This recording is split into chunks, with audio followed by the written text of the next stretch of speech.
നമസ്കാരം,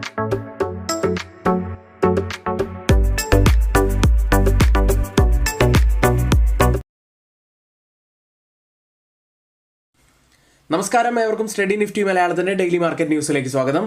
ഇന്ന് സെപ്റ്റംബർ 19 വെള്ളിയാഴ്ചയാണ്. ഇന്നലെ ക്ലോസ് ചെയ്ത ഇന്ത്യൻ വിപണിയിലേക്കാണ്. നേട്ടത്തിൽ തന്നെയാണ് ഒരിക്കൽ കൂടി ഇന്ത്യൻ വിപണി വീണ്ടും ക്ലോസ് ചെയ്തിട്ടുള്ളത്. ഇന്നത്തെ പ്രധാനപ്പെട്ട കുറച്ച് വാർത്തകളിലേക്കാണ്. അതിൽ ഏറ്റവും പോസിറ്റീവായിട്ടുള്ള ഒരു വാർത്തയായിട്ട് കാണാൻ കഴിയുന്നത് നവംബറോടെ ഒരു ഇടക്കാല ഉഭയകക്ഷി വ്യാപാര കരാർ ഇന്ത്യയും US തമ്മിൽ നടക്കാൻ സാധ്യതയുണ്ട്. റഷ്യൻ ക്രൂഡ് ഓയിൽ വാങ്ങലുകൾ കാരണം 25% അധിക തീരുവ ഇന്ത്യൻ ഉൽപ്പന്നങ്ങൾക്ക് US ചുമത്തിയിരുന്നു. ഇത് ഒഴിവാക്കാനുള്ള സാധ്യതയുണ്ട്. കൂടാതെ പരസ്പര താരിഫ് 25% നിന്ന് 10 മുതൽ 15% ആക്കാനും സാധ്യതയുണ്ടെന്നാണ് ഇപ്പോൾ ചർച്ചകൾ സൂചിപ്പിക്കുന്നത്. ഏതായാലും അത് ഇന്ന് അങ്ങേയറ്റത്തെ ഹൈലൈറ്റ് ആയിട്ടുള്ള ഒരു വാർത്ത തന്നെയായിരിക്കും. അടുത്തതായി അദാനി ഗ്രൂപ്പിനെതിരായ ഒരു പോസിറ്റീവായിട്ടുള്ള വാർത്ത കൂടി ഒന്ന് നോക്കാം. അദാനി ഗ്രൂപ്പിനെതിരായ ഹിൻഡൻബർഗിന്റെ ആരോപണങ്ങൾ അന്വേഷണത്തിന് ശേഷം സെബി തള്ളി. ബാധ്യതയോ പിഴയോ അദാനിക്കെതിരെ ഉണ്ടാകില്ല. മറ്റൊരു വാർത്തയുള്ളത് കാർഷിക മേഖലയിൽ നിന്നാണ്.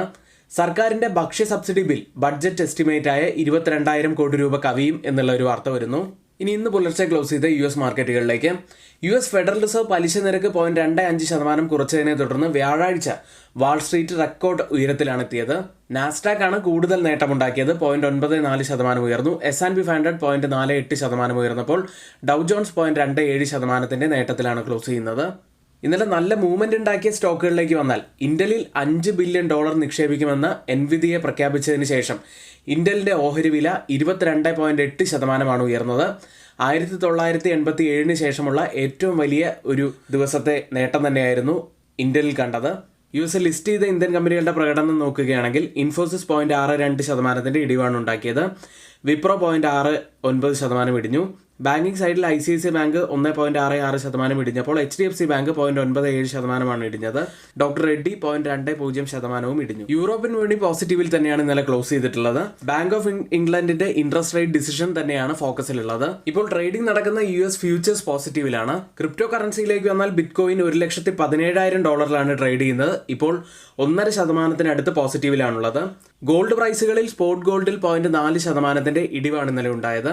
കേരളത്തിലെ ഗോൾഡ് പ്രൈസ് ഇന്നലെ പവന് 81,520 രൂപയായിരുന്നു. US ഫെഡറൽ റിസർവിന്റെ റേറ്റ് കട്ടിന് ശേഷം സമ്പദ് വ്യവസ്ഥയെക്കുറിച്ചുള്ള ആശങ്കകൾ കാരണം ഇന്നലെ ബ്രന്റും WTI ഫ്യൂച്ചേഴ്സും 1% ഇടിഞ്ഞു.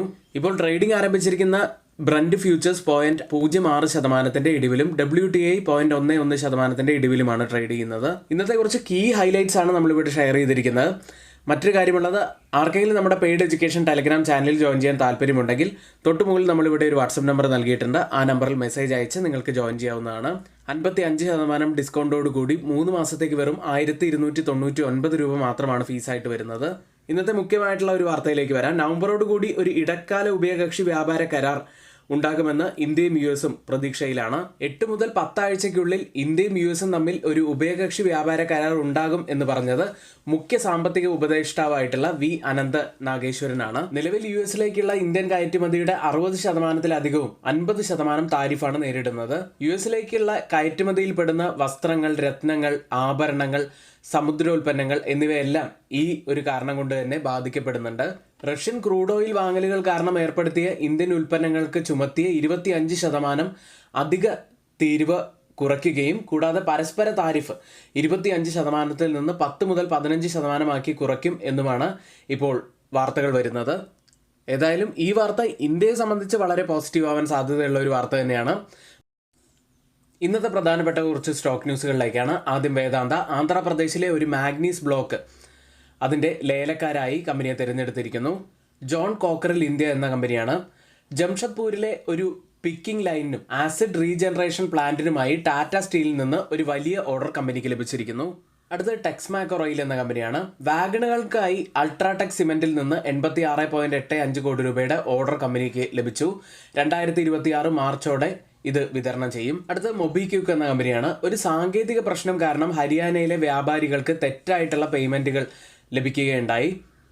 ഏകദേശം 2000-ലധികം അക്കൗണ്ടുകൾ മരവിപ്പിച്ചു. അടുത്തത് താജ് ഗ്രൂപ്പിന്റെ കീഴിലുള്ള ഇന്ത്യൻ ഹോട്ടലുകളാണ്. ന്യൂയോർക്ക് സിറ്റി പിയറി ഹോട്ടൽ സ്വന്തമാക്കില്ലെന്നും പാട്ടാവകാശം മാത്രമാണെന്നും കമ്പനി വ്യക്തമാക്കി. അടുത്തത് JSW എനർജിയാണ്.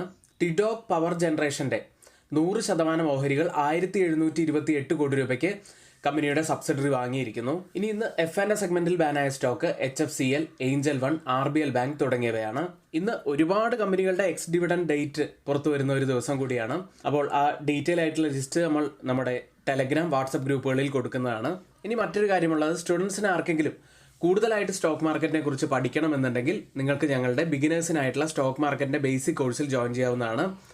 1 മാസമാണ് കോഴ്സിന്റെ ഡ്യൂറേഷൻ വരുന്നത്. വീക്ക്ലി 2 മുതൽ 3 ക്ലാസ്സുകൾ വരെ ആയിരിക്കും ഉണ്ടായിരിക്കുക. അപ്പോൾ കൂടുതലായിട്ടുള്ള കാര്യങ്ങൾ അറിയുന്നതിനായിട്ട് തൊട്ടുമുകളിലെ വാട്സപ്പ് നമ്പറിൽ ഒന്ന് മെസ്സേജ് അയച്ചു നോക്കുക.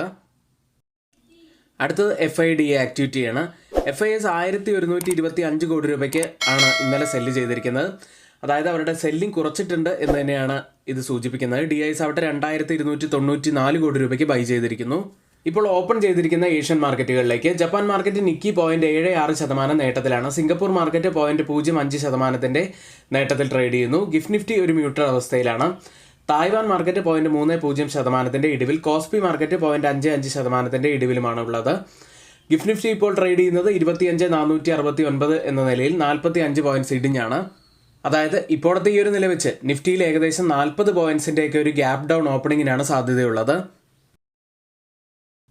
നിഫ്റ്റിയിലും ബാങ്ക് നിഫ്റ്റിയിലും ഇന്ന് ശ്രദ്ധിക്കേണ്ട പ്രധാനപ്പെട്ട കുറച്ച് കാര്യങ്ങളിലേക്കാണ്. 25,424 93 പോയിന്റ്സ് ഉയർന്നാണ് നിഫ്റ്റി ഇന്നലെ ക്ലോസ് ചെയ്യുന്നത്. നിഫ്റ്റിയുടെ ചാർട്ടിലേക്ക് വന്നാൽ ഇന്നലെ നമ്മൾ പറഞ്ഞ 25,416 മുകളിലായിട്ട് ഒരു കംഫർട്ടബിൾ ആയിട്ടുള്ള ക്ലോസിംഗ് വെച്ചിട്ടുണ്ട്. ഒരു റെഡ് ക്യാൻഡിൽ ക്ലോസിംഗ് ആണ്, എന്നിരുന്നാലും അതിന് മുകളിലായിട്ട് ക്ലോസിംഗ് വെച്ചത് പോസിറ്റിവിറ്റി ആയിട്ട് തന്നെ കാണാം. ഇനി അപ്സൈഡിൽ നമ്മൾ ശ്രദ്ധിക്കേണ്ടത് ജൂൺ മാസത്തെ ഹൈ ആയിട്ടുള്ള ലെവലാണ്. ആദ്യം നിഫ്റ്റിയിൽ ശ്രദ്ധിക്കേണ്ടത് 25,500 550 സോൺ തന്നെയാണ്. അതിനുശേഷം ജൂൺ മാസത്തെ ഹൈ ആയിട്ടുള്ള 25,669 ശ്രദ്ധിക്കാവുന്നതാണ്. ഡൗൺ സൈഡിൽ നമ്മൾ ശ്രദ്ധിക്കേണ്ടത് ഇന്നലത്തെ ക്യാൻഡിലിൻ്റെ ലോ ആയിട്ടുള്ള 25,330 ഇന്നലത്തെ ക്യാൻഡിൽ നോക്കുകയാണെങ്കിൽ ഒരു ബിയറിഷ് ഹാങ്ങിങ് മാനിന് സമാനമായ ക്യാൻഡിൽ സ്റ്റിക് ഫോർമേഷനാണ് ഫോം ആയിരിക്കുന്നത്. അതുകൊണ്ട് തന്നെയാണ് ഇന്നലത്തെ ലോ പ്രത്യേകം ബ്രേക്ക് ആവുന്നുണ്ടോ എന്ന് നമ്മൾ ശ്രദ്ധിക്കേണ്ടത്. അടുത്തതായി change in open interest data പ്രകാരം കോൾ സൈഡിലും പുട്ട് സൈഡിലും വന്ന വ്യത്യാസങ്ങളാണ്.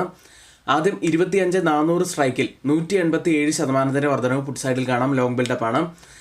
കോൾ സൈഡിൽ 40% വർധനവ് മാത്രമാണ്. ഒരു ഷോർട്ട് ബിൽഡപ്പ് ആണ് കാണുന്നത്. 25,350 സ്ട്രൈക്കിൽ 40% വർധനവ് പുട്ട് സൈഡിൽ ലോങ് ബിൽഡപ്പ് തന്നെ. കോൾ സൈഡിൽ 37% വർധനവ് ഒരു ഷോർട്ട് കവറിംഗ് ആണ് കാണുന്നത്. 25,450 സ്ട്രൈക്കിൽ 634% വർധനവ് പുട്ട് സൈഡിൽ ലോങ് ബിൽഡപ്പ്. കോൾ സൈഡിൽ 150% വർധനവ് ഒരു ഷോർട്ട് ബിൽഡപ്പ് കാണാം. ഈ 3 സ്ട്രൈക്കും കമ്പയർ ചെയ്യുമ്പോൾ മാർക്കറ്റിനെ മുകളിലേക്ക് കൊണ്ടുപോകാൻ കഴിവുള്ള പുട്ട് സെല്ലേഴ്സ് തന്നെയാണ് നല്ല ശക്തിയോടെ നിൽക്കുന്നത് എന്ന് തന്നെയാണ് കാണുന്നത്. വീക്ക്ലി ഓപ്പൺ ഇൻട്രസ്റ്റ് ഡാറ്റ പ്രകാരം ഒരു റെസിസ്റ്റൻസ് ആവാൻ സാധ്യതയുള്ളത് 25,500 സപ്പോർട്ട് ആവാൻ സാധ്യതയുള്ളത് 25,400 ബാങ്ക് നിഫ്റ്റിയിലേക്ക് 55,727 234 പോയിന്റ്സ് ഉയർന്നാണ് ബാങ്ക് നിഫ്റ്റി ക്ലോസ് ചെയ്യുന്നത്. അപ്സൈഡിലെ പ്രധാനപ്പെട്ട ഒരു റെസിസ്റ്റൻസ് ഏരിയ ആവാൻ സാധ്യതയുള്ളത് 56,120 ബാങ്ക് നിഫ്റ്റി ഇപ്പോൾ എല്ലാ കീ മൂവിംഗ് ആവറേജുകൾക്കും മുകളിലായിട്ടാണ് ട്രേഡ് ചെയ്യുന്നത്. കൂടാതെ RSI 60-ലാണുള്ളത്. ഒരു ബുള്ളിഷ് മൊമെൻറ്റം ഇപ്പോൾ ബാങ്ക് നിഫ്റ്റിയിൽ നല്ലപോലെ വന്നു തുടങ്ങിയിട്ടുണ്ട്. ഡൗൺ സൈഡിൽ നമ്മൾ ശ്രദ്ധിക്കേണ്ട ഒരു സോൺ 55,400 മുതൽ 55,300 വരെയുള്ള സോണാണ്. ബാങ്ക് നിഫ്റ്റിയെ സംബന്ധിച്ച് മന്ത്ലി ഓപ്പൺ ഇൻട്രസ്റ്റ് ഡാറ്റ പ്രകാരം ഒരു റെസിസ്റ്റൻസ് ആവാൻ സാധ്യതയുള്ളത് 56,000 സപ്പോർട്ട് ആവാൻ സാധ്യതയുള്ളത് 55,000 ഇന്നത്തെ പ്രധാനപ്പെട്ട കുറച്ച് കാര്യങ്ങളാണ് നമ്മളിവിടെ ഷെയർ ചെയ്തിരിക്കുന്നത്. മറ്റൊരു കാര്യമുള്ളത്, ആർക്കെങ്കിലും നമ്മുടെ പെയ്ഡ് എഡ്യൂക്കേഷൻ ടെലഗ്രാം ചാനലിൽ ജോയിൻ ചെയ്യാൻ താല്പര്യമുണ്ടെങ്കിൽ തൊട്ടുമുകളിൽ നമ്മളിവിടെ ഒരു വാട്സപ്പ് നമ്പർ നൽകിയിട്ടുണ്ട്. ആ നമ്പറിൽ മെസ്സേജ് അയച്ച് നിങ്ങൾക്ക് ജോയിൻ ചെയ്യാവുന്നതാണ്. ഇപ്പോഴിതാ ഫെസ്റ്റിവൽ ഓഫറിൻ്റെ ഭാഗമായിട്ട് 55% ഡിസ്കൗണ്ടോട് കൂടി 1,299 രൂപയ്ക്ക് നിങ്ങൾക്ക് 3 മാസത്തേക്ക് നമ്മുടെ പെയ്ഡ് എഡ്യൂക്കേഷൻ ടെലഗ്രാം ചാനലിൽ ജോയിൻ ചെയ്യാൻ കഴിയുന്ന ഒരു നല്ല അവസരം കൂടി ഇപ്പോഴുണ്ട്. ആർക്കെങ്കിലും പുതിയൊരു ഡിമാറ്റ് അക്കൗണ്ട് ഓപ്പൺ ചെയ്യണമെന്നുണ്ടെങ്കിലും ലിങ്ക് നമ്മൾ ഡിസ്ക്രിപ്ഷൻ ബോക്സിൽ തന്നെയാണ് നൽകിയിട്ടുള്ളത്. ഇന്നിവിടെ നമ്മൾ ഷെയർ ചെയ്തിരിക്കുന്ന എല്ലാ കാര്യങ്ങളും ഏറ്റവും ഓതറൈസ്ഡ് ആയിട്ടുള്ള സൈറ്റുകളായ Moneycontrol, Mint, Reuters, CNBC, Financial Express തുടങ്ങിയ മാധ്യമങ്ങളിൽ നിന്നാണ് എടുത്തിരിക്കുന്നത്. മറ്റുള്ളവയെല്ലാം നമ്മുടെ വ്യൂസ് മാത്രമാണ്, ഒരിക്കലും ആ റെക്കമെൻഡേഷൻ അല്ല, നിങ്ങളുടെ എഡ്യൂക്കേഷണൽ പർപ്പസിന് വേണ്ടി മാത്രമാണ് ഷെയർ ചെയ്യുന്നത്.